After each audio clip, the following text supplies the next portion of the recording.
তো মৃত্যুর সময় ইমানদার ব্যক্তিদের সম্মান কি হবে, মানে যে ব্যক্তি মৃত্যুবরণ করবে তার জন্য খাস করে কি কি রাখা হয়েছে, কয়েকটি কথা আপনাদের সামনে আলোচনা করব, অবশ্যই শুনবেন।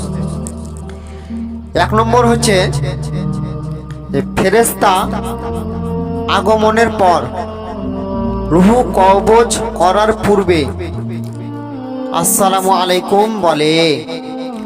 তাহলে বুঝতে পারলাম একজন মুমিন ব্যক্তির রূহ কবজ করার পূর্বে ফেরেশতাগণ তাকে সালাম দেন।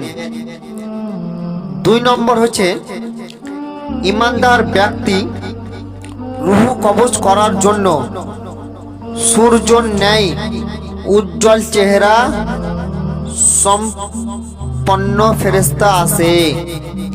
তাহলে এখান থেকে বোঝা গেল যারা ইমানদার ব্যক্তি তাদের যখন কবজ করেন ফেরেশতা, তাদের সামনে ফেরেশতাদের চেহারা এত সুন্দর চেহারা হয়, সে চেহারা উজ্জ্বল চেহারা। তিন নম্বর হচ্ছে ইমানদার ব্যক্তির আত্মা নেওয়ার জন্য ফেরেশতা জান্নাত থেকে সাদা রেশমি কাফন সাথে নিয়ে আসে।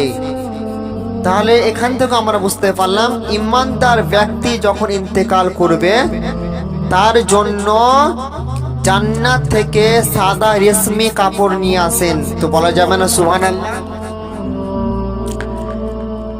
4 নম্বর হচ্ছে আত্মাকে সুগন্ধিময় করার জন্য, আত্মাকে সুগন্ধিময় করার জন্য ফেরেশতা জান্নাত থেকে সুগন্ধিও সাথে নিয়ে আসে। মানে আমাদের যে রূহটা আছে সে রূহটাকে আরো সৌন্দর্য সুগন্ধি করার জন্য জান্নাত থেকে সুগন্ধময় নিয়ে আসে। এটাও বুঝতে পারলাম আমরা। 5 নম্বর হচ্ছে ইমানদার ব্যক্তির রূহ কবজ করার সময় ফেরেশতা ইমানদার ব্যক্তিকে আল্লাহ তাআলার পক্ষ থেকে ক্ষমা ও সন্তুষ্টির সুসংবাদ দেন। তাহলে এখান থেকে আমরা বুঝতে পারলাম ইমানদার ব্যক্তি যখন ইন্তেকাল করে তখন আল্লাহর তরফ থেকে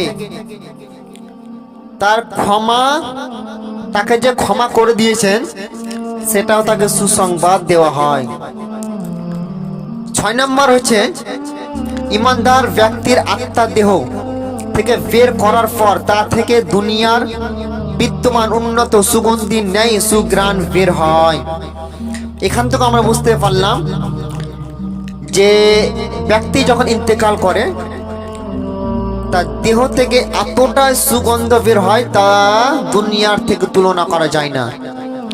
7 নম্বর হচ্ছে ইমানদার ব্যক্তি রূহুর জন্য আকাশ ও জমিনের মাঝে বিদ্যমান সমস্ত ফেরেশতা রহমতের জন্য দোয়া করেন।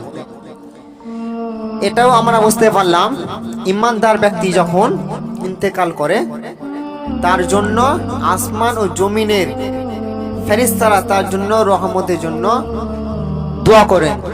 তো আমার সাবস্ক্রাইবদের কাছে অনুরোধ, অবশ্যই ভিডিওটি আপনারা বুঝতে পারলেন, কিছু শিখতে পারলেন, এবং ভিডিওগুলি দেখার জন্য বহুত বহুত শুকরিয়া। পাশে থাকবেন এবং সাবস্ক্রাইব, কমেন্ট, শেয়ার অবশ্যই করবেন।